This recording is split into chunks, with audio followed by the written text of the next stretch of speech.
Please go to the diary room. Every single season and learn everything that there is to know about everybody. Please make your way to the diary celebrity, Brandi.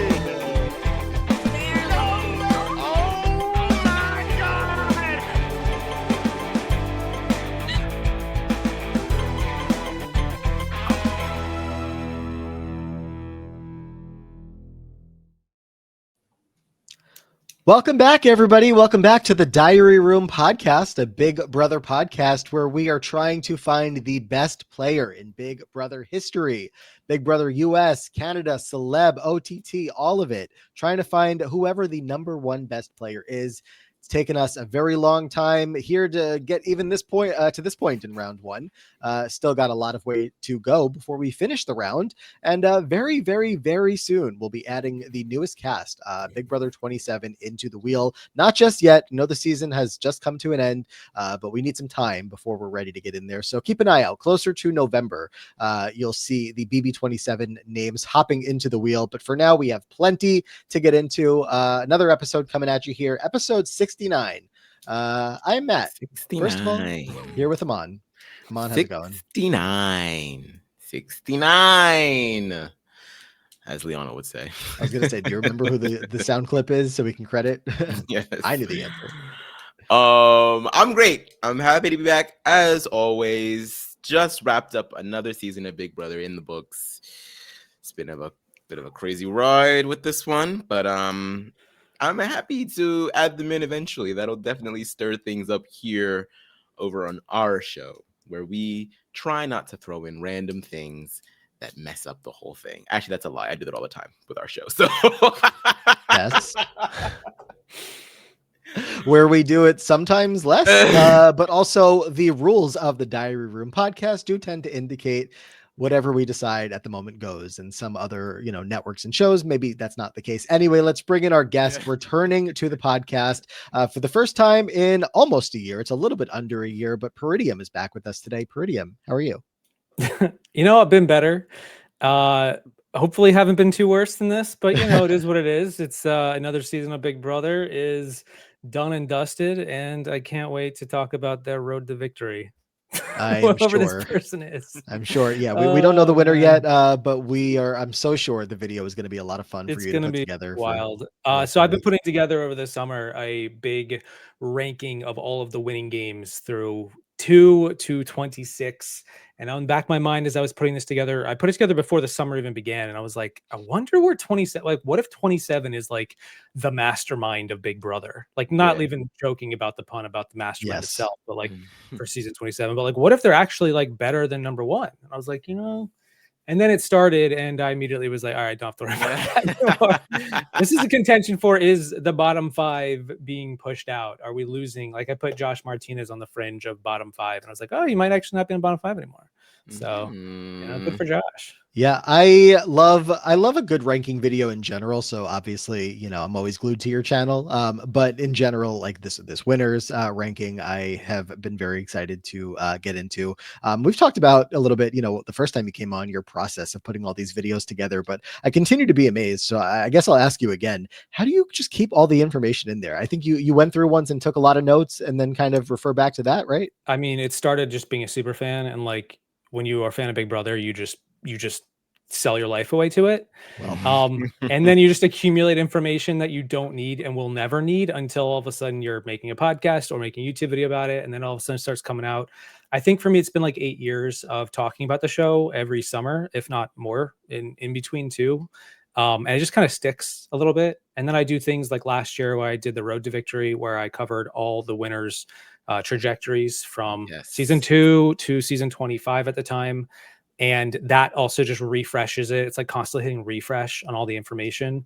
I did rewatch all of the seasons at one point with my wife. She had never seen them before. Funny enough, we didn't actually, the only one season we didn't rewatch, I didn't watch with her, was Big Brother 13. It's not one of my favorite seasons. It was okay. It was one of my first seasons. And, as a newbie, I didn't love it all. But it's still, I think it's looking better now at this point. Yeah. So that's sort of how it retains up there. And then as I was telling Matt before we got on the podcast, my one weakness is like, I'm not super knowledgeable of Big Brother Canada. And Mhm. I think it just comes from approaching it very casually. So I'm like, it's funny because I have an extreme knowledge bank of Big Brother US. I can talk about every player every week, all season, every season. And then you give me a Big Brother Canada, and I'm like, let me just quickly Google that File not person. found. What do they look like? So we might, and I was like, look, we can include any season of Big Brother Canada at the end of the day. I'll just hopefully figure it out as we go. Mhm. But yeah, it's interesting how it works out that way. So I'm on Yeah. the summer series, as we're talking about for Peridiam, has been the winter countdown. Do we? What would you say off the top of your head? Who is your bottom ranked winner? for Amon. Sorry, yeah. Bottom Both of you, but rank. let's start with Amon because yours is on record. Yeah, mine's already out there. People Yeah, already know that. I've been saving all of Peridium's videos to binge once I'm done with. Wait, did you know who I put at dead last? I have no idea. I have no Okay. idea. I Alright. think I remember. My bottom. You said my bottom 5, bottom 3. Bottom number Bottom one. Oh, bottom. Oh. Who's the So worst? Who played the absolute worst? winner of the worst game? Worst Oh game. God. Out of 26 so far. It's a lot. Maybe. No, his was fine. His was fine. Are we including Eddie McGee? I don't include Eddie McGee. Okay. And I don't think he'd be the worst, even if we included him. Okay, mate. Wow, it's pulling teeth. Yeah, it's like this is kind of hard. I really thought about it. Like, I mean, for me, there's hard. What are the names clear- circling in your head that are options? Yeah, there are. I mean, the ones that are like automatically coming to mind, or I think the ones that are like more popular as bad, like Jordan is coming to mind, Rachel is coming to mind, Well, you better Josh. take that back now. I understand if we're talking about winning. I'm just saying, Josh is coming to mind, even though he is still my favorite. You haven't listed my bottom 2. I put 2 people, number 25 and 24. You haven't said them yet. The other 3 are my bottom 5, unfortunately. Who else? Prior to Big Brother 27. It might just be a little brain fart, I guess you're having over there. Season 8? No. Oh. So I personally had Evil Dick at dead last, and it's largely even just because of the twist, like America's Player. It's hard to analyze. Yeah, I guess I didn't remember. I thought you might have had Jag last, but Jag was second to last. I mean, it was a 2-horse race between Jag and Evil Dick for me, and I was just like, what do you prioritize more, Jag getting evicted and then being really bad at the game anyway, or Evil Dick? I completely forgot about Jag in the sense that like I literally forget about Jag. I was like, he's definitely forgetting Jag. Like Jag seems like a very easy. Jag and Casey, I forget that they won their seasons each and every time. I have to actively recall who won BB20 and BB25 because it just is not, their name is not synonymous with the season. Wait, I thought Tyler didn't win. My mind still feels wrong. It feels like a glitch in the system. It really does. But it's funny because you remember that like Josh won. It was like the exact same situation almost where. But Josh, 5-4. I know. Josh, my guy. Peridiam, I'm looking at your channel right now because I was trying to refresh myself on what videos you've put out lately. Am I correct that because we're not going to get too deep into the BB27 again, we haven't seen the conclusion of the season as of this recording, but am I correct that you waited a little bit longer to put together your contenders video this season? I did. Usually I do it after week 1. And for this season, I decided I've been doing this for 7 years. Let's just shake it up a little bit and see what happens. And I said, let's just wait. Why not? Do it at like the halfway point of the season, day 40-ish. And then I found out this was a pretty fun call because everyone was so bad. Yeah. And there was just no good strategy anywhere to be found. It was like that John Travolta give. Just what are we looking for? Like so I was like, I think I could spin this. And then I realized as I was waiting to do it, the solution is obvious. There are no true contenders. This is the first time where I don't think there's anybody that stands out above the rest. And I think even now, like it's all of this cast are like, they would all do miserable on any other season, I think, which is funny because Keanu's been like, if I was on any other season, I'd be one of the best players. And I'm like, that's exactly what you would say as one of the worst boots. Yeah. So it's, and I think a part of it is Blockbuster aiding the bad players surviving because they're good at comps, but they're terrible at socially integrating and all that. But yeah, I decided to wait until like week 5 or 6 to do it, which gives me a lot more time. But the premise was like, it could have been any week. They wouldn't have been any worse. And I did have a rough draft too of like the 4 people I might have picked, which was like Mickey, Zach, Vince, which was like, woof, oh my gosh. And then Ava. It's like, okay, all right. Right.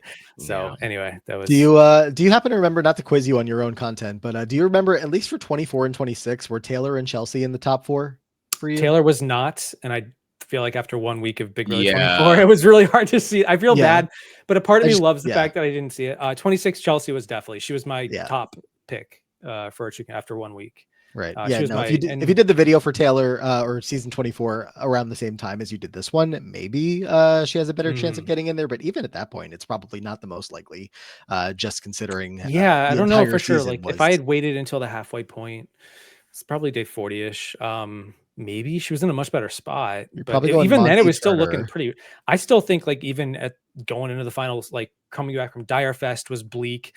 Then the final 5, final 6 with like having to get Alyssa out over her. She was on the block next to Alyssa, and like Turner had to make a terrible move that Monty convinced him to do.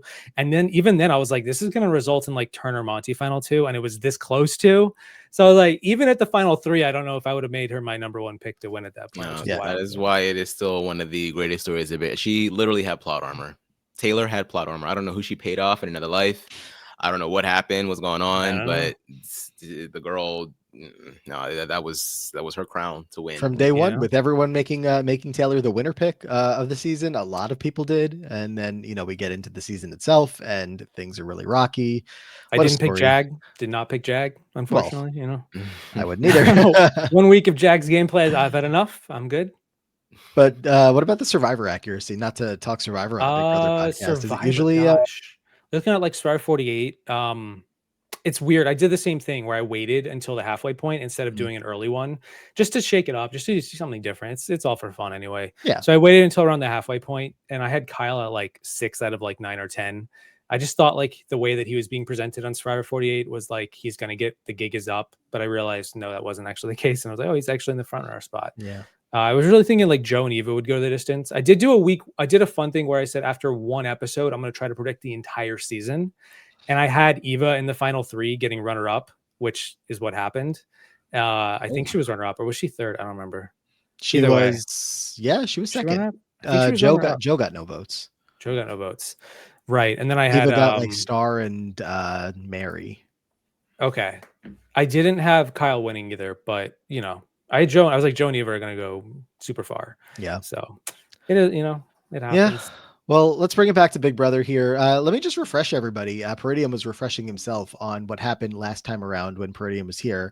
Peridiam was just reminding you were on the wrong side of some of those votes. It was the Christine Brecht versus Michelle Noonan, BB16 versus BB11 matchup, where Christine went through, though Amon voted for Michelle. Then we had the Lisa Donahue versus Janelle matchup, where Lisa went through, Janelle lost, but Janelle did get voted back in. And again, Amon voted on the wrong side of the numbers, on the minority side of the numbers there.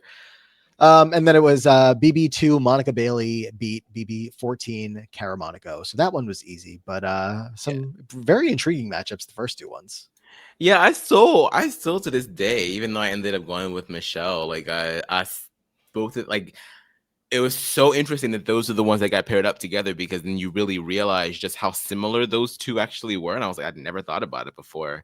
And I still go back and forth as to whether or not I think I agree with you guys now about Christine, or if I'm still kind of like where I was. It really is a toss up on any given day. But I mean, that's kind of the fun part of the podcast, getting like the most random matchups, and they're actually kind of even, but they're also just so random. It's like, and never in my life was I comparing those 2, and then I'm like, I remember having a long conversation about Michelle and Christine. Right, you're sitting there like, who's a better player between Christine and Michelle? What are we even doing?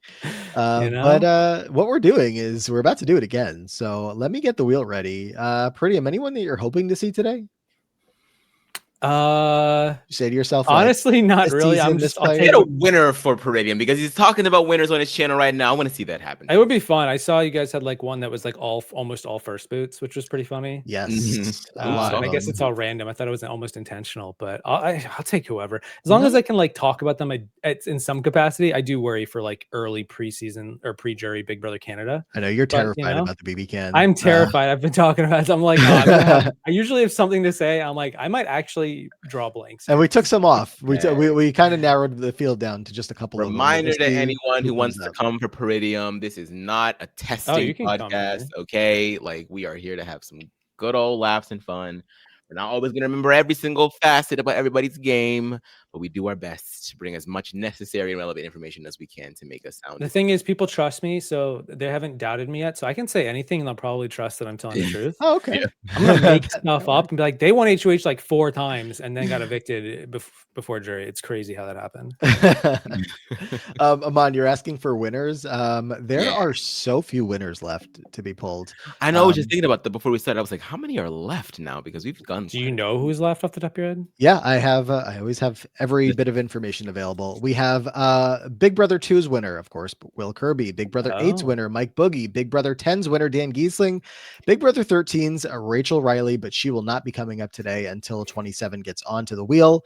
BB22 winner, Cody Calafiore, and BB Can 5, Kevin Martin. BB Can 7, Dane Rupert. BB Can Celeb 3, Misha Tate. I watched Rob the other day on a podcast struggle to think of Misha Tate's name. He knew who he was trying to get. I was like, yeah, I can't imagine many people. Is she on the wheel right now? She is. Oh my God. All right. Yeah. Yeah. Oh boy. I Well- said that was my least favorite season in the history of Big Brother. It is Celebrity yes, Big Brother 3. a Whew. good Oh pick. my god, what a fucking doozy, man! And then he just Yeah. kept embarrassing himself after the show too. Like, what a Yeah. ugh.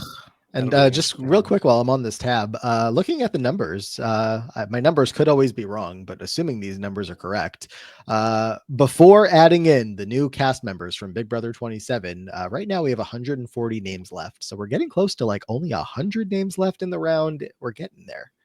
Oh my god, the last 100. Getting closer and live. closer. I So live. we'll see. We'll see. All right. Are we ready for the first spin of the day? Ready or Let's go not? for it. Why not? Yes, Here we yes, go. Yes, yes. Who's going to be up first today I'm ready to Google. with Peridiam? Any Googling needed? Oh, almost got Brittany Haynes. Four. Oh no. Oh no. We got. Oh, okay. We didn't get. Kalia. I mean, I could talk about Beth, but you know.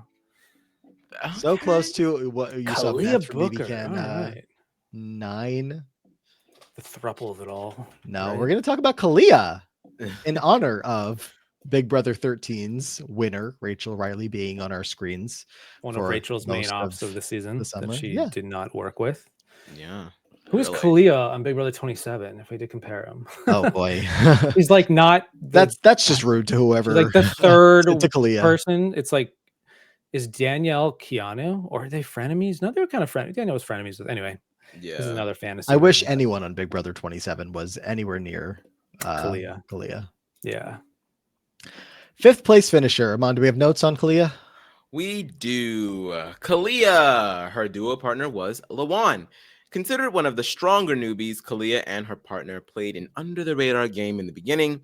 When Brendan confronted her about her loyalty to him, she flipped to the other side of the house and joined with Danielle and Portia.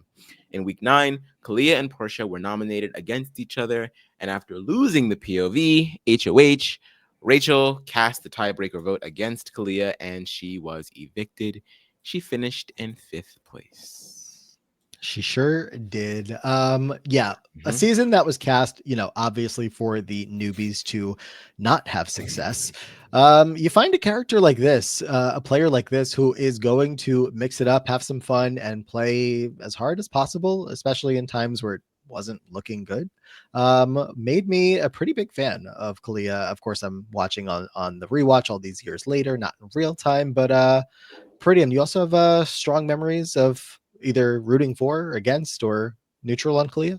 I mean, this was the second season that I was a part of the community with, and not my favorite season. I did mention this a little bit before we got on the pod. I think she was okay. She wasn't I was rooting for the Danny, Portia, Kalia faction on the split house, and so for me, I was totally fine with Kalia doing really well. I wanted her to go far. She did go far. I don't think that even with the asterisks of the weird comp design in the Pandora's box, she ends up as the winner. I think it does likely potentially create Shelly or a Portia win, or still Rachel. But She was okay. I think she had a mountain of a hill to climb coming in. The whole newbie side did. She did a great job early on. She was one of the standouts of the cast of the 8 newbies that showed up. She had potential, and I think, like, I don't think she's a bad player. I think that I think she could go ahead into round 2 potentially. I think she'll put up a fight against whoever comes after her in this wheel spin, and I could easily see her advancing. So, yeah. Would not be upset about it. Aman, this is the first BB13 poll we've had in 34 episodes. Yeah, holy smokes! wow. It's been a while. Yeah. Yeah, I think Kalia, I think she sort of positioned herself fairly well in the beginning, as well as you can in a season that's sort of saturated with returning players. And I think,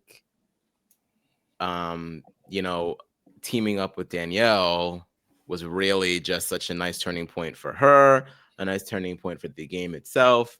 And it put her in a spot where, yes, you are now opposing the main power structure of the house, but at least you still have a big target in front of you in the name of Danielle. Obviously, Danielle goes pretty quickly during that sort of uprising.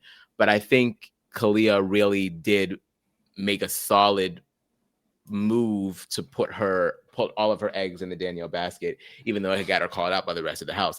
Now, the crazy thing is, she wins her HOH. She puts Brenshall, obviously, what she should be doing. And then it ends up with Lawan still going on. So I'm like, girl. There's that. I forgot about that part. Yeah, that happened. Hey, look, she was HOH. She was able to do a move. This is really hard to defend, but that was pissing off nobody because he asked to go up. She's able to make nice with Jeff temporarily, as if that was going to do something long term. But you may as well give it a chance. And then, hey, she still gets Jeff out by the time all said and done anyway. It really is, of course, just a matter of, like, by standing so close to Danny throughout the game and being such standout players and targets, the target was never going to go away all the way. So you really have to win your way out unless you are able to make like a ride or die connection. And she was just too separated from, the people that Jordan and Rachel were connecting with towards that end game. Plus, the twist. Yeah, and I was about to say, I do wish maybe if she had found a balance between sort of like really just espousing herself as like this Danny loyalist, like what that kind of game looks like if she tries to ride the middle and take advantage of the friction between Danielle and the rest of the vets. But it's not like Brendan made it any easier by being as abrasive as he can be. So of course, if you're getting berated in front of the rest of the house, you're going to just like, no one wants to, that's not really much that you can do about that. So, I think that she played the cards that she was dealt and she did what she could. But I still feel like I wish she had a little bit more of Christmas's energy when Tyler came up to her and was like, I want to go home. And Christmas is like, yeah, but no. Because that, yeah. No, I was like, wait, what with Lawan? Yeah, for sure. That's definitely a huge stain. Now that I'm thinking about it, I'm like, oh yeah, right. That happened with Kalia. I usually, when I've talked about, I talked about the most underrated players to ever play Big Brother, that don't get their dues. And I did include Portia and Shelly in that. But then I was like, why didn't I include Kalia? I'm like, oh, right. She got Lawan out. That's not great. At that point, I was looking like, well, when did that happen? Oh, it was halfway into the season.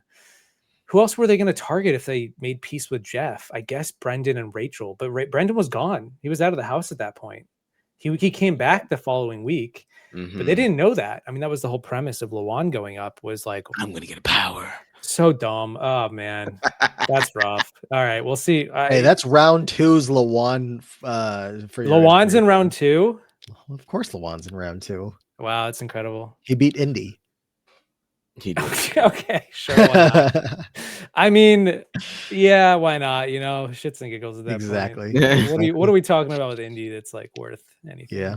Well, Kalia, definitely a lot to talk about from Big Brother 13, but we have to find her an opponent and see just how much that Lawan move will be held against her. It wasn't her idea. She just went with it. Let's see. Who is Kalia going to be matched up against today? Oh boy. Oh, they're gonna be. I was about to have to call. Oh no! Oh, April Lewis. No, it was almost Chris Kirkpatrick. Instead, we have BBOTT back in the mix. Sure. Peridiam, Alex Willett. All right. Okay. I didn't watch OTT live. Really? I didn't. That I was is not involved. surprising. It was on when I was living abroad at the time. Oh, right. I think and I I think just you were talking about this. Yeah. Yeah, and so I had like it being an online only season, internet. I had to use like VPNs to watch stuff in the US. I was Too living much of a outside, hassle. and it was just like whatever. And then they did have episodes afterward, so I did actually watch the episodes, and it was good. I enjoyed the season for the most part. Mhm. But I don't have as much of an in-depth knowledge of OTT as like I say like the people that were watching it, like Taryn. And did you guys watch OTT live? I did. I'm Oh, sure You were in yeah, the I'm you sure were in the did. trenches. we You were in were the trenches there. this season. Okay. Well, that We was were marked so you think you safe. can podcast. Yeah, Oh, that nice. was the they threw us right into the fire with that shit. Yeah. Damn. So Yep. I was watching, not podcasting, but still enjoying every second of the ride. And shout out to Alex, who is just like a very fun person, and has been involved in the community a good amount post being on the show. I think has been doing so much traveling since the show, so I don't know how much he's keeping up with Big Brother today. But the story of the Willette sisters, I still don't know if I say that last name right, was the big story going into it. Besides Jason, it's Jason's here as a returning player, and we have two sisters going into the house that aren't telling anybody, at least right away, that they are sisters. And they made it all the way to the point where they eventually do the telling of that to Shelby to reveal the information. Obviously, Alex is the one that gets evicted as Morgan goes on to win. But it's a pretty big part of a historic season. I'm just glad, Peridiam, that you found it before the links were taken away from. I have it downloaded on my computer. I actually have all the Don't episodes. tell people that they're gonna come knocking at your door. I have every Edit that out. season. All BB can, everything. Yeah, I've got OTT saved. They put it on Paramount Plus, and then I just immediately downloaded it all. So Yeah. Amon, did we have notes on Alex? We do. Alex, as a super fan of the game, Alex quickly found herself in an alliance known as the Southerners, along with her sister, and took the reins as strategist, winning the second HOH and leading her side of the house. She later became a member of the Ball Smashers, whose mission was to evict all of the men from the other side of the house. Alex's game was put into a sudden halt when America put her on the block and later evicted her, placing Eve. Yeah, that's tough. Yeah. That's tough. So Peridiam, I mean, I feel like this is a topic that you would actually care a lot about as somebody who cares about the game of Big Brother. yeah, I know plenty of people are like, how do you even mix OTT in here? It's not the same game. So, you know, that's tough, but we're trying our best here. And so the influence it has a lot of shades of regular Big Brother. Yeah. Throughout it. Yeah. There's a little more wonkiness to it, but it still has that more than I would say. Certainly Big Brother 1, or even in some cases Celebrity Big Brother and Reindeer Games, certainly. So like OTT is probably the closest of the offshoots. Yeah. Yeah. You have strong memories of Alex in your watching of the season? I mean, not as much. She's okay. I mean, her sister is the one I remember more, mostly because she lasts further. Alex goes out, it looks like halfway into the game at this. So yeah, I remember being at the top and being like a top big threat, and then she got sniped. Looks like she got taken out partially by a twist. Love that. You know, I would personally, I'm probably gonna end up picking Kalia, mostly just because I oh think my gosh, Kalia's- spoilers. but hey, leave that for you guys to figure out what you want to do here. OTT is a weird one. I don't factor it in as much. Like I never include it. I always make an exception. I don't include OTT, Celebrity, Season 1 into much of what I cover because I'm looking at like the game itself, and OTT has a weird element to it with the final vote. There's no jury. But you know, it is what it is. And she does pretty well. I think she could hold her own if she was on a regular season. Yeah, right. I think the problem, Amon, correct me if I'm wrong, is that her problem, I guess, in the game was that she was the known super fan. And so for Jason, you know, and anybody on Jason's side that Jason was giving directions to, they were always going to be going for Alex over Morgan. Not that they were comparing them together, but they were part of the same alliance. So the super fan knowledge and just kind of like that. We're also kind of around a time where like the Ians and Steves and stuff. Steve hadn't happened yet. Yes, it did. Steve had happened yet. OTT is between 18 and 19. 18, yeah, it's right. Yeah. So anybody that is like seen as intelligent super fan in the game, definitely you're paying more attention to them. Yeah, I think Alex had a lot of stuff going for her, but also a lot of stuff going against her. I think at first, if I remember the story correctly, she was the one that was really trying to get on the show. And then they decided, we want you, but we also want to bring your sister alongside. So it sort of became this thing where, this could have been a solo venture for her, but then it ended up not being it. Another thing against her, we put, I guess, Jason in the house, someone who already had just been on a season and had been successfully duped by a twin twist until Davon pointed it out. And then the next thing you know, you see Jason in the house looking at the memory wall and being like, why do Alex and Morgan look at the same person? Just planting the seeds of just like suspicion surrounding these two ladies. And then on top of that, Alex was pretty vocal about how production really wanted to differentiate the sisters at first. So they kind of made her sort of take on this more strategy gamer girl, made her wear the fitted cap, have the glasses, all that stuff. When Morgan also wears glasses, but they gave Morgan the more Southern Belle type archetype, right? So I feel like she really kind of came into it being very restricted and not having the wings that she might have had on a regular season. And then you throw the America's involvement on top of that, like, it just was a recipe, I really think, for disaster for her, because she feels like she has to sort of pander to the camera as being the strategist that production is posturing her to be. But then that ended up being the exact thing that put her ass up on the block, because we were still early enough in the season for people not to turn against Jason yet. So Jason is sitting here as the person that we just voted in. He hadn't, at that point in time, he still hadn't sort of letting the game got into his head a little bit. He was still very much the underdog. And so anyone that's going against Jason, they got to go. She puts up 2 of his people on her HOH in week 2, then goes to the camera and is like, America, please don't mess with this HOH. America, please do what I want, do what I want, do what I want. It was just never going to work out that way. Had she been able to stay in there for a little bit longer and really be in there with the ball smashers, I really feel like this could have gone a separate way for her. But I just think it kind of was just like collateral damage for the impending war against like the newbies versus vets. And then also just America warring with itself, the fandom against the fandom, and America warring with production. So it was just a lot going on for Alex. And I agree with Peridiam. I feel like she has all the elements of a good player, and I think that she would be very good on a regular season. That's just not how it worked out for her. Yeah, that's the tough part for sure. Would love to have seen her play the game, the normal game, the summer game. Would love to see a lot of those OTT people play the normal game, especially because you'd still be able to watch it today in a normal way, unless you have Peridiam's computer or somebody else with links.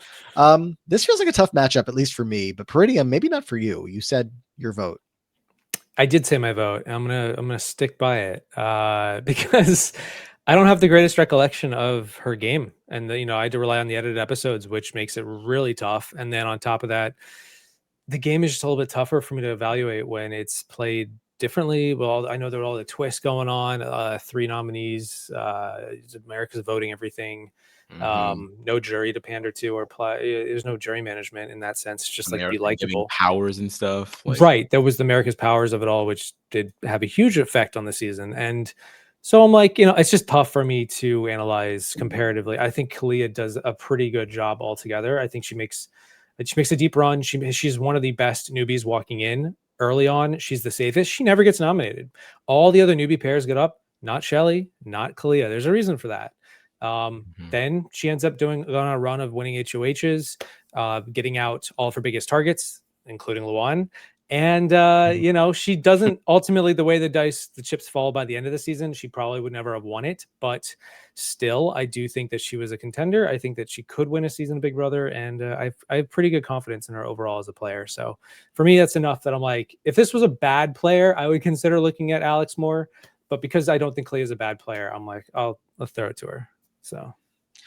Well, I will give Alex the credit, as I will be voting for her here. Ooh, look at that. I feel like Alex showed a lot of potential. Besides the fact of coming in as a super fan, which already puts you at a leg up, especially in a lot of Big Brother casts, especially even casts today, that not everybody knows what's going on in the game. And she was in there with a lot of people who definitely made it a little tough to be living in a Big Brother house with. But to my memory, she stayed as calm as possible alongside her allies that were all just kind of putting their heads down and doing what they could. Of course, Shelby, a little bit more of like the vocal mouthpiece for them at times when things got hot and heavy and confrontational in there. So there's that. But I don't know. I just think she had the mind for the brain. I think I remember her wanting to work with Jason a little bit and, kind of She crossing. did in the beginning. Yeah. Just trying to not have things turn out the way that they did. And I feel like the path to success for her is probably a little more clear for me to see in a game that's not Big Brother. In a game that's not Big Brother Over the Top. I know we only saw her in Over the Top.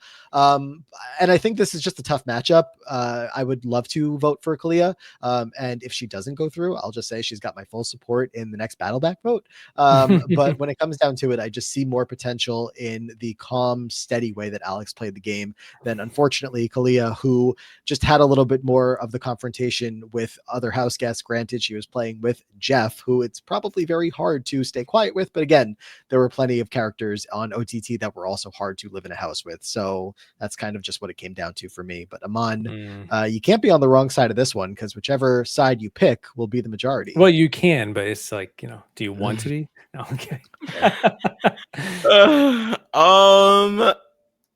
Yeah, this is a little tough for me because I do feel like Alex shows a lot of what makes a good player, and I wonder if she's on a regular season, does she do better than a Kalia does?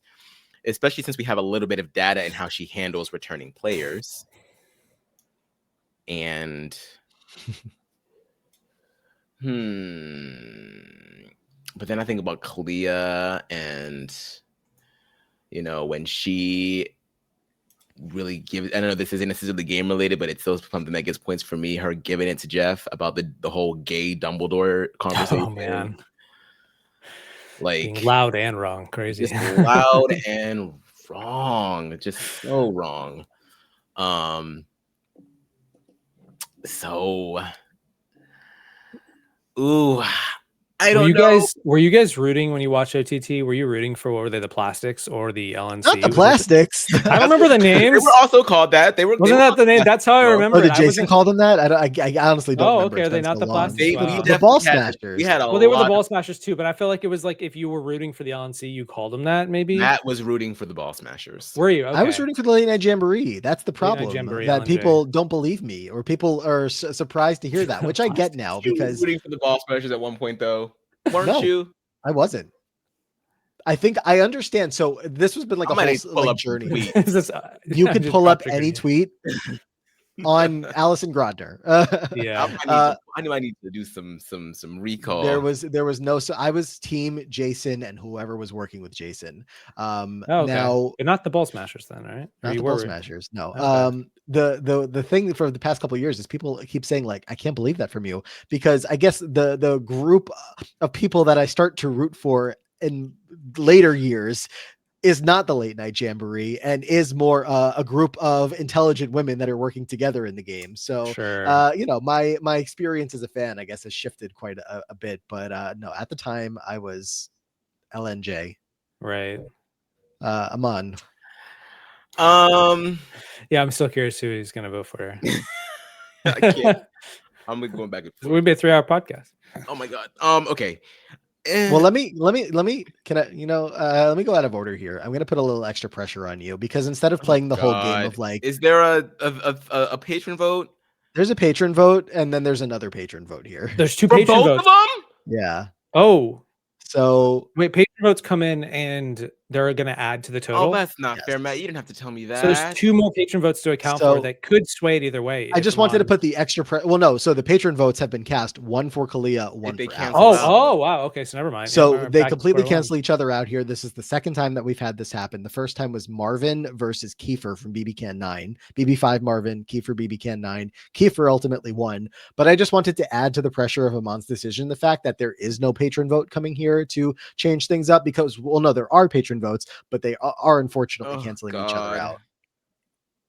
So it really does come down to Aman. It comes down to Aman. Pushing Kalia or Alex through. All right. You know? What would Big Jeff want? Do the opposite of that. Oh my god, it's so funny because now I'm thinking about all the parallels between them. Is kind of giving Michelle and Christine again. Like they're both, Yeah. you know, and I guess Danielle and her were still working together, Kalia. So she was working with a veteran, but it was a veteran that was against the other veterans, right? Mm-hmm. Yeah. Ooh. I think I'm kind of agreeing with Peridiam though, in that Okay. BBOTT, there's so much extra shit going on that it makes it kind of hard. But so yeah, and I do think that Kalia took a very surgical approach to the game as well. Like it was the stuff that you always want to see when there's an underdog gets into power, because so often on Big Brother you see an underdog get into power and then completely flounder their HOH.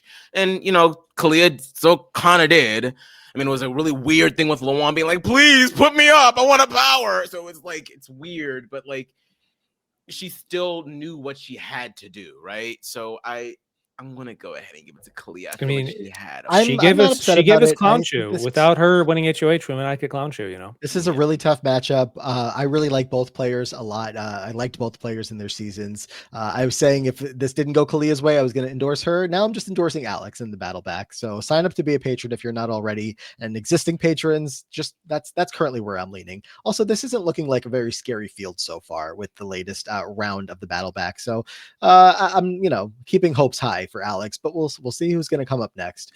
I feel like both of them could have make it into the next round. So like in the final round of the whole podcast, not the final round, the next round, round 2. But yeah, I remember rooting for Alex. I liked her, but I don't remember enough about the intricacies of her game to be able to like justify picking her. That is fair. I think I could pick her over a lot of people on Big Brother. Kalia's may not be one of them. So yeah. All right, Amon locked it in. Ultimately, this turns into a 3-2 vote for Kalia to go through. Let me give a quick little shout out to the patrons who had those votes. It was Rachel with the vote on Kalia, got that one to go through, and Michael with his second vote that he has cast. At least he got Suri to go through the first time around because Alex. Oh, there you go. I was about to feel very bad for the person that lost out, but you're fine. You got Suri. You're fine. All right, let's spin the wheel again and find out who is kicking off our second matchup of the day. Oh boy. Pretty scary first I matchup. feel like we're going to get at least one Canadian player here of the I hope so. I think we will. No, but right now we're about to get a celeb, and why not Brandi Glanville? Okay. Why not? Now, there are rumors, and honestly, funny enough, that she's going to be on the Traders. No, not that. Well, she did the Traders, actually. That already happened. There are rumors that there could be a celebrity season this fall. What are the chances we get? Again, we have not seen the Big Brother 27 finale by now. What if Julie has announced it by the finale? We'll see it in the winter for. Did I say fall? We'll see you in the winter for Celebrity Big Brother 4. Yeah, I mean, maybe. I mean, Winter Olympics. I feel like we never really that they always kind of start talking about it late. It's never like something that's forecast a lot of the time. So I could totally see it happening. And in fact, I would probably put money on the fact that it's probably going to happen. So everyone listening may know this already, or maybe it'll get announced later, or maybe not at all. But right now we're going to talk about Brandi Glanville. What else they got going on for the Winter Olympics? What else? What you going to do? Besides the 8th fucking season of Ghosts or whatever the hell. Maybe Valentine's Day games for Big Brother. Valentine's Day games. Oh my god, shoot me now. Cupid's games. Anyway, Brandi is best known for her friendships with Ariadna and Ross, her rivalry with James, and her loud mouth, and I would arguably say also gesturing like she's going to put a squash up her butt. But anyway, Brandi was never afraid to tell it how it was and was always brutally honest, which ultimately painted a target on her back. Brandi played hard. On the third eviction night of the season, she threw a sympathy vote for Shannon, the target, to stay, which led her allies to mistrust her. In week 3, HOH Mark targeted Brandi for her rivalry with James, and she was ultimately evicted, placing 7th. It could be hit or miss, Peridiam, but I feel like well, I know I was rooting for Brandi this season, not having really even known her from anything else since I've gone back, and now I know her from a lot of the things she's been on, especially in the Bravo verse. But one of my favorite characters on Big Brother is the person who is not actually fantastic at the game, but just mixes it up with everybody, and can be such an obstacle for the good players that even though they could probably all beat her in the end because they're so, this person Brandi is so bad, we can't let any chance of her coming into power and fucking with our games. So I think Brandi kind of played that role to a T, while still kind of playing well. I don't know how strong your Celebrity Big Brother 1 memories are, considering It's a little you iffy. focus a little bit more in the US, but any strong memories of Brandi? I remember her playing "Girl, I Play Xbox." That was the quote. I was about to say. That was like she the ate biggest Omarosa thing. up with that a little bit.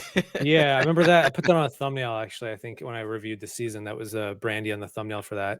I don't remember too well. I remember being like I remember thinking she was going to be even bigger than she was based on what I had heard, and then it was like, oh, she's actually not too bad at the game, for what it's worth on Celebrity Big Brother. But I do feel like she's not a heavy hitter as far as a game player goes.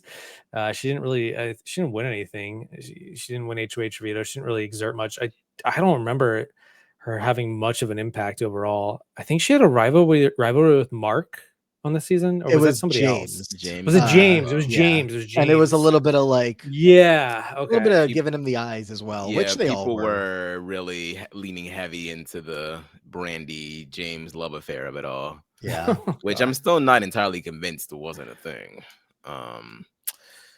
Yeah, I mean, I she was fun. She was fun. She kind of she was one of those people that comes into Celebrity Big Brother just saying yes to it because it's a check. But also kind of once she gets in there, even though she's kind of just like, oh my God, I'm so over it. Like she had a very irreverent attitude about what was going on, but she still was like engaged enough to the point where it was like, well, if you actually locked in, girl, you could probably do some damage here, because she was so blunt that a lot of people kind of just naturally gravitated towards that. She made a shield of herself for a lot of other players, and which, ultimately explains why she goes home a little bit too early. But, I think she had a pretty good head on her shoulders about, like, at the very least, she was like, I like these particular people in this house. These are the people that I want to see stay in this house. Here's what I'm going to do to try to make that happen. It's just that, in a game that's so fast as Celebrity Big Brother, it only takes like one little social faux pas for someone to be like, all right, you can go. And that's kind of what ends up happening here. But yeah, she was fun. She never really let up on the whole James rivalry thing. She always, like, at any given moment, she was not afraid to go toe to toe with him. And with Omarosa, with anybody. Anybody could get it with her. Like, it was like, she didn't care. And that's always fun to watch, but not the best strategy wise, for sure. The Xbox quote is great, but so is the holding her foot up to the camera in the diary room when she was wearing Omarosa's shoes. I'm wearing that bitch's shoes. I think she said she's my bitch. She's my bitch. Yeah. A very iconic photo, or screen grab from the season. I had it saved, probably still have it saved somewhere, just using I was going to say, bring it up right now. Yeah, I gotta find it. But I really enjoyed. Look, I loved the first Celebrity Big Brother. Having heard It's about all good. the celebrity It's so good. versions It's in the UK, I just never did check those out. Getting it over here and meeting some of these celebrities who obviously have experience in front of the camera, and a lot of them knew the game and wanted to play the game. Brandi was somewhere in the middle. Brandi had been causing havoc on Bravo and still is causing havoc around Bravo to this day. But she was somebody that was made for a show like this, and it made a lot of sense watching Ross and Marissa, kind of want to pull her and Ari in, but eventually be like, let's just keep Ari a little closer and maybe we can push out Brandi at some point, because we can't actually play the game with her all the way through to the very end. And her interactions with Omarosa, it was a fun little winter season we had there. So Yeah. You remember more of it than I expected, I think.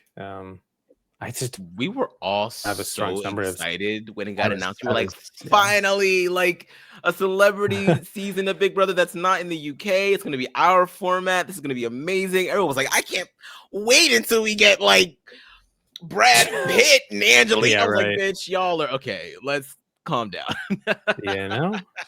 And Amon, have you any Beverly Hills Housewives at all? Have you seen any? No, Probably not, not right? at all. Not Okay. at all.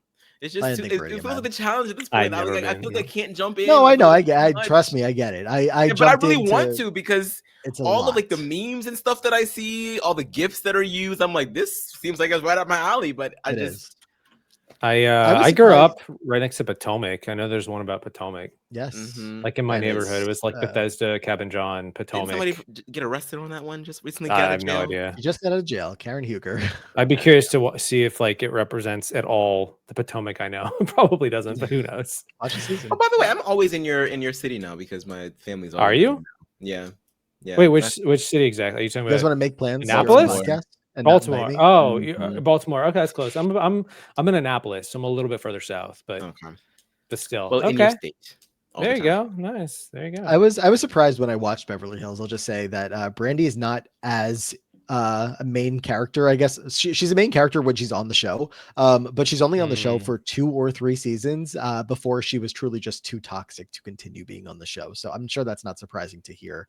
And since there was the short story is that they do a spinoff of the Housewives called Ultimate Girls Trip, which is basically Housewives All Stars, and they send a couple different housewives from different cities on a vacation together. It's like a 6-episode run, and Brandi was filmed the most recent season of that has never aired and will never air because there was like a actual like uncomfortable, like not good situation, scandal if you will, that happened from her allegedly to another housewife, and it's not good. So that season probably never going to air, and the franchise of that spinoff may be dead now because of all of it. So good to know. All right. There's your download of everything I've learned about Brandi since I watched her on Celebrity Big Brother. Let's get the wheel back up. We'll see how that Brandi applies to her matchup. Baby. Let's see. 4th pick of the day coming in nice and hot here. And we are going to Big Brother 4. Oh, is this the Taryn look like? Yes. Yeah. That's all I just remember. I had to. Somebody compared him to Taryn once. I was like, I can kind of see it. Nathan Marlow. Well, that's a compliment to Taryn for sure, because Nathan was a cutie. Yeah. Let's see what it looks like now. Oh, he looks nicer. He's 20 years later. When Allie fell for Nate, I said, "Oh, I get it." One of the first victims of the original, one of the OG Black Widows in Big Brother. Absolutely. Big Brother 4 here, back on the podcast. Nathan Marlow. Pull him up, get some notes, and away we go. Yes. And Nathan started strong, quickly joining the Elite 8 and winning the first HOH. Nathan started to form close relationships with David and Jack, and a one-sided showmance with Allison. After Dana rose to power, she turned on the Elite 8 and nominated his allies Allison and Jack. After Nathan won the POV, he made an infamously bad move when he vetoed Allison and indirectly backdoored his ally David. After Justin won HOH, he targeted Nathan, seeing him as the strongest competitor from his side of the house. Allison turned her back on Nathan and was evicted by a vote of 5-0. Yeah. All right, Peridiam, this is where we get you. You've made videos on every season. You've gone through Nathan's game, maybe more than any of us. I mean, Nathan's biggest claim to fame was getting manipulated and then bitter about it and hating on June and Allie and making a bad move. And he was one of the first, like I say, that's what he's biggest, most known for of the 5 weeks he was in the game, was being taken advantage of. He would have fit just perfectly on Survivor Micronesia. He was like the Aussie or whatever. He was the dude who was fit, attractive. People really liked him. He was the golden boy. He was the golden boy at Big Brother 4. He could be a contender, but he got taken out so much earlier than I think he had the potential. He could have gone far, I guess, but he also didn't fit super well into the dynamics because he wasn't in the original 5, I feel like. Or was he an original 5 member? I don't remember. There was original 8 or whatever. He might have been. Did he have his X? He didn't have an X. No, he was one of the non-X havers. Yeah. And then you had the Dream Team or the Stooges. He didn't fit with them. No. So he was kind of in this awkward spot. And then when he won HOH. Oh, he was the first HOH. Wow, I'm trying to remember this guy super well. He's kind of an anomaly. Yeah, he's the first HOH, puts up Amanda and G. Amanda ends up going, Yeah. as Amon mentioned, he ends up his next power is getting that veto where he does save Allie. I mean, I can't remember the exact details of the It week, was but I feel Allison like and Jack, and he won, and it was like, don't use the veto on Allie, and then she convinced him to do it, and it kind of tanked his reputation a little bit. I remember that going forward, it tanked his reputation with the side of the house that he was with. right. And then he ends up going on the block with Justin winning. He was against those guys. I mean, a lot of the players were, and that's what Big Brother 4 was, synonymous for. Was it was like two sides of the house going to war against each other. Nathan showed to be the biggest threat of one side of the house. The tallest nail gets the hammer, and that's kind of what happened with him. He was the first jar, I think. I don't know. Yeah, I think it's sort of that's what it kind of comes down to, is that he just got easily propped up as a shield, was very willing to make himself of that, and even if he's not necessarily strategically the best player from his side of the house, I think he's certainly the most visible, and he was just generally likable, easily approachable. I think he definitely can garner votes should he make it to the end, if he makes a run. So yeah, I think he just yeah, I mean, he goes out halfway into the season. He is just like the figurehead of any alliance that you can think of. He's the biggest threat, and sometimes those players just kind of they fall as like they're like the merge boot on Survivor. Yeah, that's what Nathan is. He's like a merge boot. He's the guy he's a big threat. The wrong side wins HOH. He's the first to go. Get him out of here. And he goes, and it's that simple. Has potential, I guess. Yeah, I mean, you take someone who has the natural charm, charisma that this guy has, and you just have them like know the game very well and have a good game plan going in, which, some people did around this early era of the show. Some people kind of figured it out really easily, or just kind of you get to season 3, season 4, 5, and some people do know, what a good game plan would be.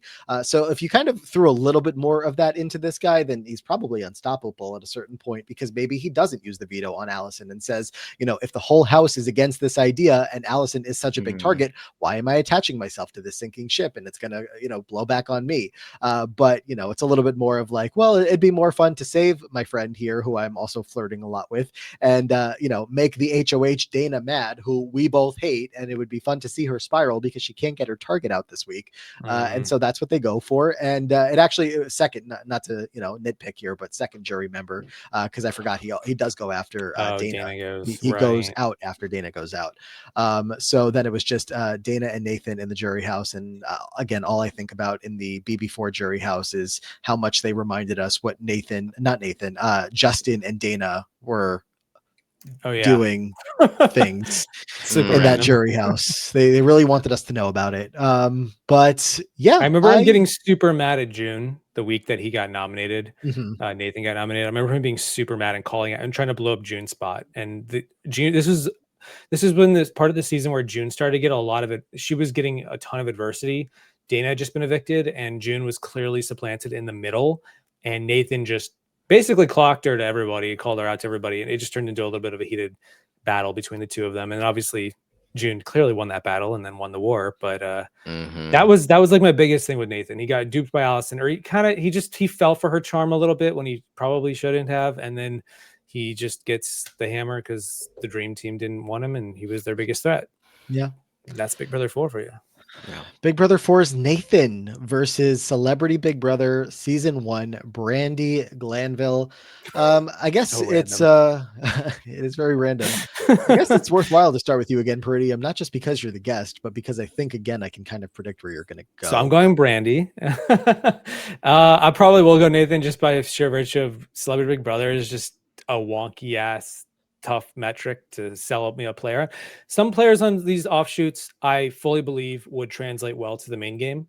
You give me Ross Matthews. I think Ross could possibly win. Maybe he did a pretty good job on Celebrity Big Brother 1. And there's a few other players I was impressed by. I don't remember Brandi being that impressive. In fact, I don't think she did much. I could be wrong, but it's been such a long time now. Nathan, he's there have been Nathans in the world that have done well on these shows and gone the distance. Yeah. I feel like I got to give it to him, but it's more of a default than it is like Nathan's awesome and whatever. Not really giving him his confetti here. So Can I ask you, Peridiam, if we were consulting with, if it was the three of us in a production meeting before the Diary Room podcast began, would you have advised us to not include non-BBUS in this project? I mean, it's up to you guys. I'm sort of like whatever works. If it was me doing it, I would only probably stick to like 2 to 27 because that's just how I do it. But that's what I do, and I don't think That's what you like, know there's best. there's no right or wrong answer. But like whenever I rank stuff or talk about it, I almost never include OTT, celebrity, reindeer games. Like I don't consider Nicole a 2-time winner. Sorry, she Yeah, won. Neither do She I. different show. So like that's the same logic I apply to. BB Can's different. I haven't seen Survivor. I didn't finish AU versus the World, but I kind of know what's going on. Peridiam. I haven't finished it, but at the time of this coming out, I will have finished it. But I do know what goes on. I do know who wins, and I don't know for sure if I consider this like a 2-time win. Like I think it's different, 2 different shows. So I'm like, it's 2 different versions, but in that case, a little different. So it's not like, oh, it's, I don't know. I haven't really thought through it enough. But the same thing here with Celebrity Big Brother.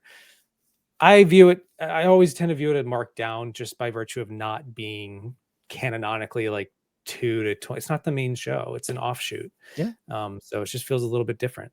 But Amon, again, would a you have player can be changed very anything? good at the game of celebrity or OTT.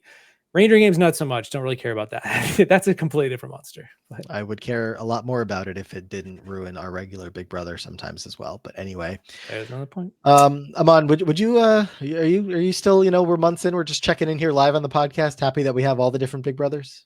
Yeah, I am. I think it raises a lot of interesting questions and forces us to think about the shows in ways which we never might have before. So I think it's fine. And I think ultimately at the end of the day, the cream always rises to the top no matter what part of the show you're on. So I don't think it really has too much of a bearing. It just adds a little seasoning to the mix. Sure.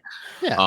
So have any celebrities gone through that were against? Okay. I was Yeah. curious. So. Let's see. In fact, I'm curious voting for to know. Brandi to go through right now. Oh, there you go. Oh my gosh. And then Nathan's out. Brandi is really giving me getting like a lot of just like character points from me. I really value that when it comes to Big Brother personalities. I would cast Brandi way more than I would cast Nathan. I'll just say that. Yeah. And I know I try not to let recency bias affect me too much because I'm starting to realize that when it comes to some of the earlier seasons, I'm a little bit more harsher on some of these players.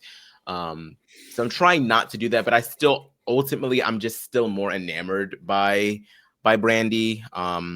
And I think that I think that she still had a mind for the game. I think that she's still she's a gamer. Yeah, she had targets. She knew who she wanted out. She knew who to talk to get these people out. She just also talked to that person about wanting them out. So that's I think is her downfall. But I'd much rather see Brandi continue on forward. So there you go. I'm gonna vote for Brandi. You're gonna have to talk about Nathan again, possibly next another podcast if Matt sends him through here. If I send him through. While I wait to stall on casting that tiebreaker vote, you asked a question. I love to go to the stat page and answer it. Sure. Celebrity Big Brother, season 1, the players that have beat I'll just stick to BBUS players for now. Shannon Elizabeth beat Willie Hance. I would pick the same thing. I agree with that. Omarosa beat Brittany from BB23. Brittany. Oh, yeah. Brittini. I would Ariadna. I agree with that. Yeah. Ariadna from CBB1 beat Sis from Big Brother 21. Okay. Ross Matthews beat Brian from Big Brother 10. Yeah, I agree with that one. Jonathan Bennett, first boot of Celebrity Big Brother 2, beat Corey Brooks from Big Brother 18 as Amon disappears from his screen. Corey? Wait, Final Four? Yep. Yeah, I don't agree with that one, but I don't agree with that one. Sorry, Jonathan Bennett is not. Neither does Amon, but he voted for it anyway, along with Mike wild. Bloom. Mike Tom Bloom? Green. Oh man, Bloom. Wow. Tom Green beat Victoria from BB16. I guess I could make an argument for it, but whatever. Tamar beat Shane from BB14 as well. Don't even think about Shane's, coming against that one. I would agree. I think Shane wasn't that great. Like CBB3, we have Shayna beat Red from BB25. And wait, one more for you. Lamar Odom won a matchup against a Big Brother US player. It was BB8 Mike. Okay, Mike's awful at Big Brother. To be fair, like I almost might pick like Meta World Peace at this point over Mike. The dude, everything I've heard about Mike is just like is all negative. Disaster. It was just a walking disaster, and the fact that he ended his game how he did is just anyway. Okay, I could see it. I was just curious. I was like, There's I a wonder lot if these people lot of here. bad So players maybe in add the- Brandi Glanville beating Nathan on Big Brother 4. You know? Brandi Glanville will not be beating Nathan Okay. today. No, I would like to, given the entertainment value that she brought to the show, the memes, the gifs, all of that, you know, it really did make, you know, her presence on the show, I do think made the season, you know, she was a big part of what made the season so memorable for me. So I really enjoyed that. But I can't in good faith vote against Nathan here, who I do think does pretty well and has a lot of success on Big Brother more times than not, especially maybe if he knew a little bit more about the game as we were laying out. And I think even knowing as much as he did, playing the game that he did, I think he was a pretty strong contender, making it past where I wouldn't say past where I expected him to, but past where you would think he might, given the way he fit into the layout of the house at that point. So, Yeah. you know, when he goes out, I guess I'm not super surprised, but still like feel like he could win plenty of comps to keep going. If him and Ali could have turned that into like pulling in one or two more people and making themselves the group. Obviously it's not what happened, but I could see a world. So whereas Brandi just never had a chance to win and was. I wonder if he always was gonna like be the gone. Roddy of Big Brother 4. Is that where he fits into it, like casting wise? I don't know. Yeah, Anyway. a little bit. Yeah. I mean, not as good of a player as Right. Roddy, That makes but sense to me, actually. Yeah. yeah. It's like the Yeah. Roddy of it. All right. Well, with that one, another 2-1 matchup, I guess. Peridiam, you kind of put us in this headspace that they have to be 2-1 matchups, and Amon got the wrong side of that one again. So, You know, I called it before this. To be fair, I think we had like a 3-0 last time I was here. It was definitely a 3-0. Wait, no, I was on the right side. in the last one, you voted Brandi. I voted. Oh, I thought you were talking about the first one. No. No. First one, you were in the majority. And now it's This my one, turn not to too get. much. Yeah, now 2-1. it's Okay. yeah, Or yeah, like yeah. Peridiam just maybe threw out there, this could be a 3-0. We'll see. could Let's be. get our first player. Remember we talked matchup about number Lisa 3. Donahue last time. I We hope did. you get Brittany Haynes. Oh, that'd be That awesome. would be fun. Brittany hit no. Yeah. Are we going back to OTT? We are. Yeah, we are. Shane Chapman. That guy. Sure. This probably won't take all that long. No, not but for me. back to Oh boy. BB over the top. Look, at least you haven't gotten BB Ken. I'm sure. Maybe I didn't remember. I was like PTOT. Oh, right, that's there. Oh, right, yeah. Oh, I've seen OTT, but the intricacies elude me a little bit. So, Yeah. Shane Chapman. Yeah. what do you guys remember about Shane Let me pull him up. Chapman? I I remember what he looks like. We have any notes on this guy? Didn't he have a showmance with Danielle. Danielle, which Mhm. made me laugh because it was the same names as Big Brother 14. Yep. Shane Yep. and Danielle. I was like, are you Mhm. kidding me? Like, what are we doing here? Shane began the game as a member of the Boys Alliance. However, Shane changed his loyalty to Late Night Jamboree after he grew closer with them. Shane's showmance with Danielle and his comp prowess led him to become a target for the other side of the house. Despite winning the POV in week 2, Shane was backdoored and evicted after a tiebreaker vote the following week, placing 11th.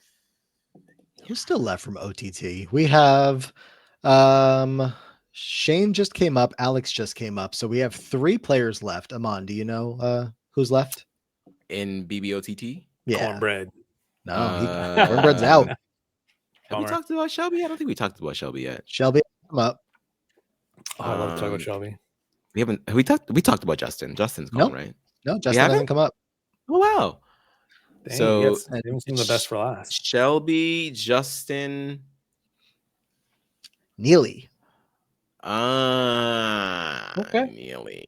Okay. Now that we have Shane come up here, so you know we're getting there with the OTTers. Some it was like taking a while for them to come up, but anyway, here we have Shane, who I mean, when you go out as early as he did in Over the Top, even on a season so memorable, like at least Cornbread dropped the F y'all on the way out, so like that will cement his legacy forever. Shane, I remember him going out a little angry, especially Yeah, I with remember being Scott. salty. So Yeah. yeah, there was at least that. But while he was in the game, he was just kind of working with the Late Night Jamboree, and that was the story. And then he gets backdoored. Yeah. Yeah, it was interesting. I think, yeah, I think that's really all there really is to his game. He Yeah. showed interest in Danielle. Danielle showed interest back. It was kind of funny. A lot of people were wondering if this was going to cause a little bit of friction in the late night jamboree because Justin kind of showed interest in Danielle first, literally saying to her face, "You're exactly the type of girl I go for." Danielle kind of was like, "I'm good, bro," and then immediately jumped into with Shane. But it seemed to be fine. Like I don't remember Justin and Shane ever really having any issues with one another. And then Wait. yeah, Oh no, that was Monty. That Monty was saying some stuff in the house that was rubbing some yes, people the wrong way. yeah. Monty Yeah. was the one that said Justin looked like he stole his clothes or something, and then Danielle overheard it, told Justin, and then it turned into a whole thing. I think another casualty of the Jason versus the other side of the house war. And on top of that, I mean, he won. I think he was the first person to drink they had a safety chain thing. I think he was the first person to drink the poison. So he started that whole thing as well. So I think he kind of just other than Jason, he was seen as like a physical comp threat. And so, when they had the opportunity to get him out, they took him out. And that's just that's what it was. BBOTT, that's the name of the game. There's a target for the house. He nearly survived on his eviction. He was voted out by like 5-4. Remember Dan, I think his showmates with Danielle. I think he was up against her, and he had an interesting spot where like it's kind of like reminds me of Maggie and Cappy, where all of Shane's alliance votes to keep him, but he still goes, and then the other half of the house are like he's the bigger threat, and he ends up getting evicted early. He survives. He's got like 2 nominations in 3 weeks. Like he's clearly not a very good player. And he kind of, again, like what I said about Nathan, like tall nail gets the hammer. And he was clearly one of the biggest threats for a side of the house that was not in power. And he gets taken out. Yeah, he had won the veto the week before. The Wheaties. He won the veto the week prior, so makes sense why they were looking at him. Plus, Monty had just been taken away from the Ball Smashers, so they're like, "You took away our knight in shining armor, we're going to take away yours." Yeah, honestly, it was. They were letting Shane have his, or letting Scott have his moment. The Scott side of the house, they were all propping him up, like, "Yeah, you're gonna be the one that slays the dragon. Yeah, it's gonna be you." Like, it's like Scotty and Winston and Brett. Did OTT ramp up? I know at some point it started getting really crazy. Was it at that level by this point in the season? The Neely eviction is. It was the Neely. One. Okay, so that's the following week then. 1 week later. Okay. Yeah. Because America cast that vote for Neely over Scott. And that was the tie-breaking vote there, which it wasn't the week prior because America voted for Danielle the week before and Shane still had enough votes to go. The Neely one broke the dam. I think the Danielle getting saved moment was really it, because that's when Jason's side of the house really started to feel like America was on their side, no ifs, ands, or buts. And then it turned out. And then they were Americans like that. Nope. And then the whole backdrop politically of what was going on, I think was this 2016? Yes. So I think it quickly became an identification on like, if you agree with this side of the house, you're voting for Trump. If you agree with this side of the house, you're voting for Hillary. Oh, that's loaded. So it really turned into a nasty. Yeah, you bring politics into it. Damn. Yeah. Okay. All right. It was. I wasn't there for. I remember where I was when Trump got elected the first time. I was in New York City in a hotel, and I was like, I'm like a block away from him. I could go do something, right? I could stop. Do something. I was like, I can do something, guys. I've never been closer to the scene of the crime. But anyway, now I feel close to a scene of a crime. Well, I didn't do anything, but I remember that moment in time. Nothing happened. Back to the wheel to get ourselves out of trouble here for one final spin today. We need an opponent for Shane. kind of feels like this could be a good draw for whoever comes up. You know, it might. So let's make It it. might be. Let's make it happen. Might get a 3-0. And Or it's just a terrible player, and OTT gets another representative through. I mean, to the how next bad round. do you have to be? I'll be. Well, Peridiam, I know you're a big BBUS fan, so we're gonna stick to offshoots. Damn. And talk I know, about I was Celebrity like, Big Brother this is 3's what's gonna Todd happen here. Bridges. This was Todd Bridges. Oh my gosh, the highlight reel of almost this guy. oops, almost offshoots. Yeah. All offshoots.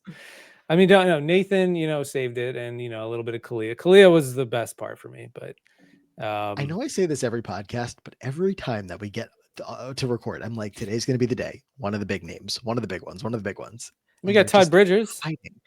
They're all hiding. We do have Versus Todd Bridges. Shane. You're right. My apologies. Big name has come up. Todd Bridges is here. Celebrity Big Brother 3. Peridiam, I fully agree with you. The worst season. I just felt nothing. I felt mad, and then it dropped into pure indifference, and then it ended with like, please don't do that again anytime soon. Like and then they haven't, so maybe it'll be better. It was just an awful season. And Todd, you were not bad this players. man here Also, was super part of the self-righteous. I don't remember if Todd was that bad. Like I remember him being kind of a joke, like a meme, and he was there, and people might have. I think people were rooting for him just because it was like not Misha and Todrick of it all. But yeah, that's Todd. No, I mean he was just busy getting snowed by them for most of the season. So frustrating. Anyway, Amon, do we have notes? Getting out of the house, and is like, he gives us that famous eye roll when Todrick gets up to give his jury speech, and I'm like, well, where was that energy? I know, right? And it's like, I'm just glad he came to his senses eventually on that. That's true. It could have been worse, but he didn't. He did not come to his senses. He was shown them. Like that's not the same for me. Like someone had to get in your face and smack you. That's not coming to your senses. Coming to your senses and being able to intuitively be like, this fish smells like a fish, so it's probably a fucking whatever. Anyway, something. Todd. This is expired. The fish is over. Yeah. No, I agree with you there. It was frustrating to watch. I think he was a part of that. There was just a lot for me. The worst part of a season is when players start to get really self-righteous, and then they condemn the other people for not living up to their standard of quality, and it almost is never justified. It's almost always a bad look, and it was so bad on Celebrity Big Brother 3. I think Todd was probably a part of that. I remember there were a lot of people that I was like, I remember Carson became a part of it. I think it was all against Shanna, if I recall correctly. There was like a big anti-her nasty word against her too. Was it Todd who did? I think it was. He definitely came out of the woodworks, just joining in on the Shayna.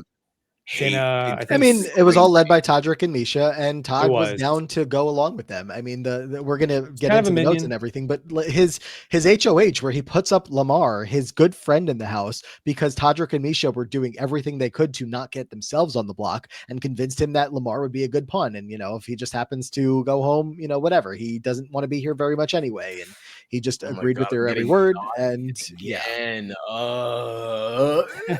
worst season, and it's not even a regular season. So. Yeah.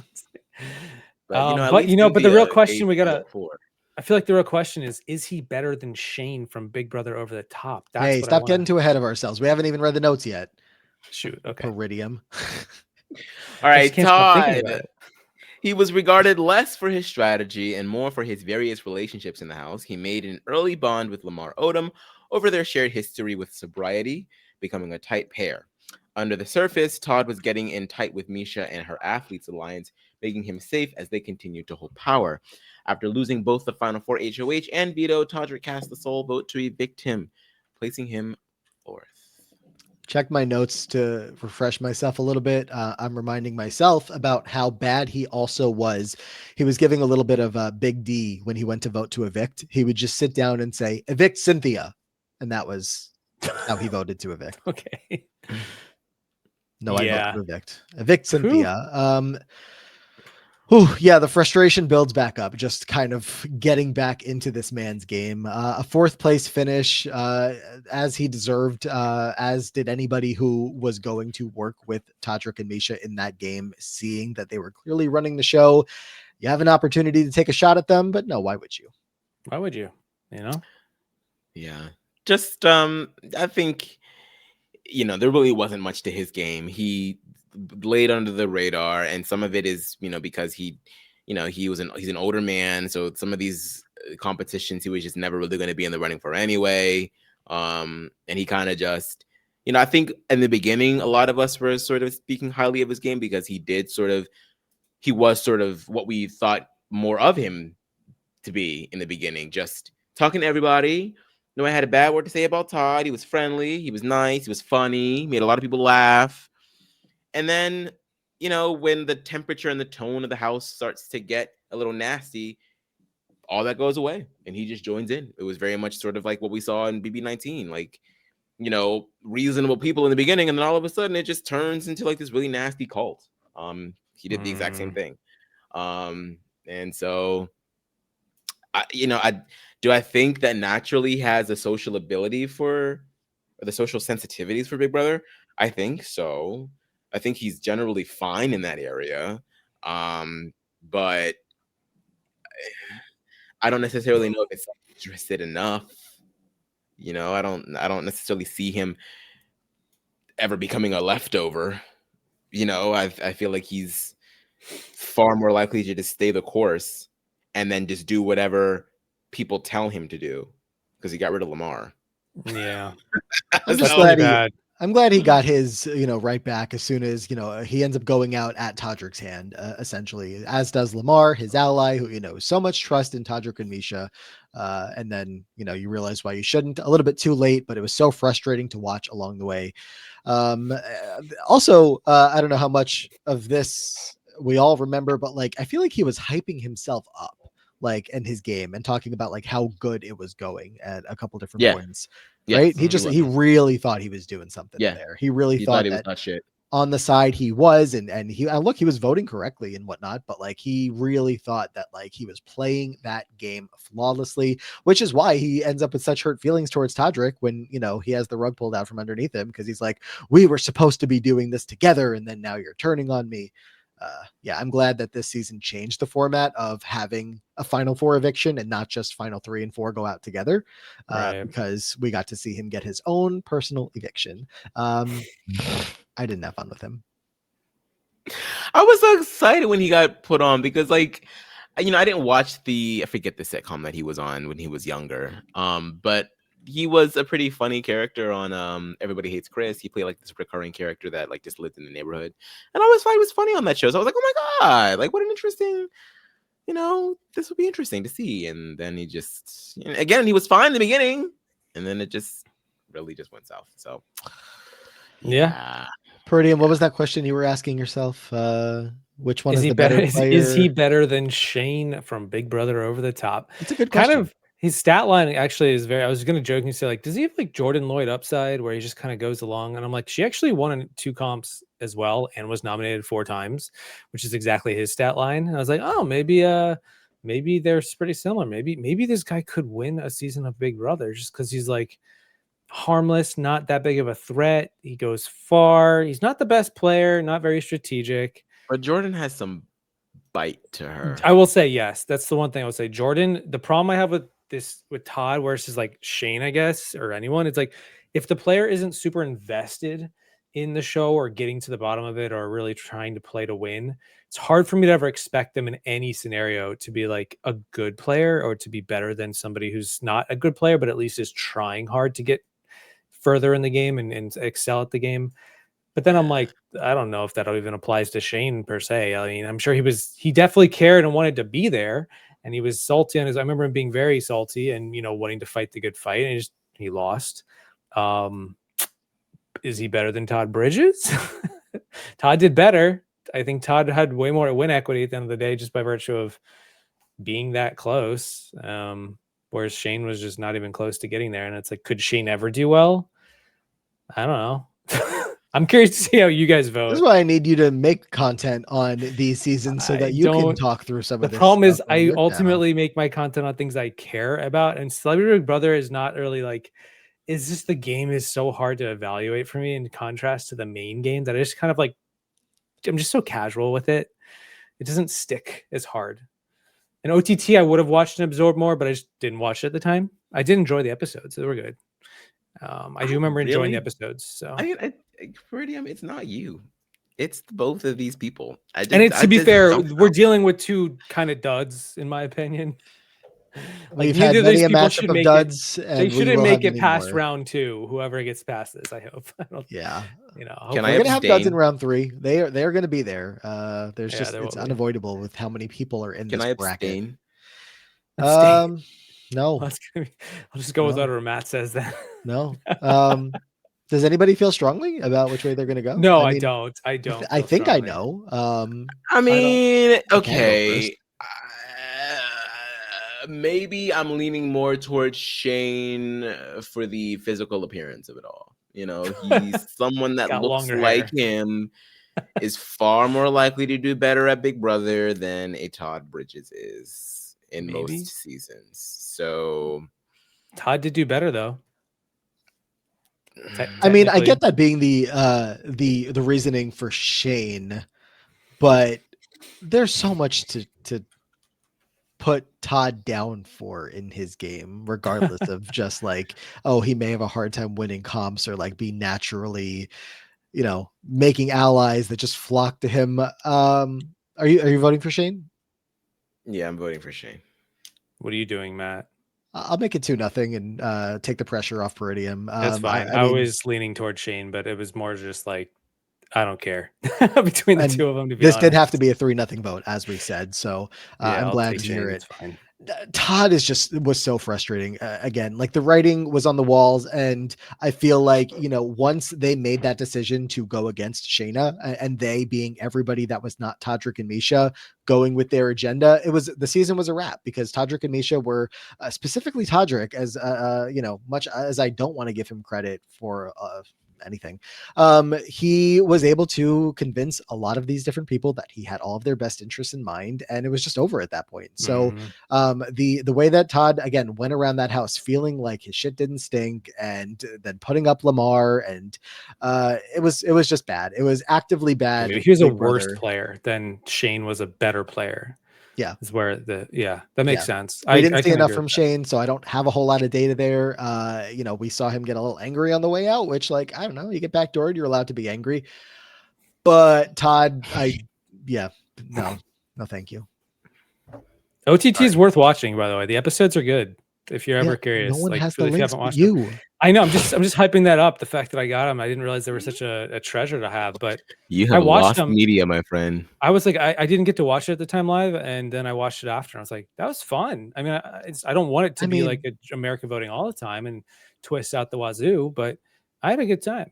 Does anybody still have the lost media of the live feed leak? Now that was a time in Big Brother history, and that guy was never heard from again. The BB21 live feeds that got I have leaked. all that saved. Oh my god! Can you Peridiam is it all? Peridiam, you have a Patreon. I do have a Patreon, yes. Yeah, and you can and upload all of this to your Patreon. I guess I could. I never thought about it, but I'm not to give you unsolicited business advice right here, right now on the podcast. I mean, I could just upload it to a Google Drive, right? Is that how it works? Yeah. Yeah. Yeah, I have the footage. That dude just randomly came out on like the best night of Big Brother 21. Yes. And gave us like an hour and a half or something of live feeds. It was so wild. Fun. It was so fun. You know what? I was going to talk about BB27, but let me not do that because I would like some live feeds from a specific time frame in BB27. But that's not here. I felt that kind of excitement in a while when it comes to Big Brother. Like we weren't supposed to see that. even some of the greatest stuff that we've had since then, I don't think it still captures that moment. Like that was so riveting. Oh my god. Let's recap what we had here today. The 21, that was random. And yeah, all of that for that season. But anyway, latest matchup of the day here. Shane is our winner. Shane from Big Brother Over the Top, joining Whitney and Danielle, I believe, as the only two, or now the only three from OTT to be going through to the next round. So didn't expect that grouping of players. But hey, oh no, Morgan won a battle back. So Morgan is also seeing the next round. I forgot we lost Jason. Yeah. We have currently lost Jason. He could still win a battle back from the patrons at the end of the round, or from me, who knows. But yeah, Shane wins. is Jason out. Roy is out. Who'd he lose to? Do you know? Top your head? I can check. He lost to Big Brother 2's Nicole. Oh, okay. I Yeah. can see it. That's not bad. Very unfortunate. Yeah. So Todd Bridges, not unfortunate that he's eliminated from the competition here. 3-0 vote. But 2-1 votes took place before that, where Nathan from BB4 advanced to the next round over Brandi Glanville of Celebrity Big Brother 1. And the first matchup of the day, we had Kalia from BB13 won in a 3-2 matchup with some patron votes mixed in there over BBOTT's Alex. So that is the results of the day. Peridiam, there were at least 2 US standard season players in there. So yeah, it was good. I mean, I'm down to talk about Big Brother in any capacity at the end of the day, or be reminded of things existing in Big Brother universe that I forgot about, like Todd Bridges being Todd Bridges. But ultimately, I'm happy to be here. And if you guys ever want me to come back and do it a third time, I'm down. I'm always down. just a third time, not a fourth. Well, we'll get to a fourth when we get to a third. Get to the third, then we'll get to see how that goes. If we get to the third one and it's just an absolute nightmare, it could be the Celebrity Big Brother track of the third one was a nightmare. We have to wait the wheel a long is time just before. Celebrity Big Brother 3, and it's like, all right, I'm gonna go make some dinner and come back. Where can everybody find your content? YouTube and Patreon, you mentioned. Yeah. Mostly YouTube. I do have a Patreon as well. If you go to my YouTube videos, it's always in the description. But you can find me on YouTube page, youtube.com/Peridiam. Name is in the video itself. And I'm making videos about Big Brother whenever Big Brother's on and whenever Survivor's on, which is currently me right now. I'm talking about Survivor. So it's usually about 9 months of Survivor, 3 months of Big Brother. I've been doing it for 8 years and still doing it. So having a good time. So make one video every week about one of the shows. How long is your list of videos planned for the Survivor 49 off season into 50? Is Have you there made the list yet? off season? I actually haven't made a list yet as far as what I'm going to be doing. I'm sure there's going to be because I know there's a lot to lead into Survivor 50. So I'll be curious to see. I think I'll wait until we finish Survivor 49 to know exactly what I want to do and how much I want to incorporate Survivor 49 into preseason for 50. So fair enough. Somebody's got to give them their time. So maybe it'll be you. Sure. We'll see. All right. Well, Aman, catching up on life still over there, but at least we have you for everything we're doing on patreon.com/the diary room, all of our losers brackets, battle back votes. Very recently we went over the results of our latest battle back and you were jaw on the floor at the result of it. Yeah, I'm still kind of surprised, but yeah. So if you want to see what that's all about, definitely join the Patreon for that kind of make your voices heard. Otherwise, Aman's on Twitter at Aman Adwin. Yes, I'm on Twitter. You can find me everywhere at Aman Adwin. I am just here. I can't even really say that I'm back in the RHAP streets anymore because BB's over at this point. But yeah. So yeah, just catch me on the flip side. I'm still around.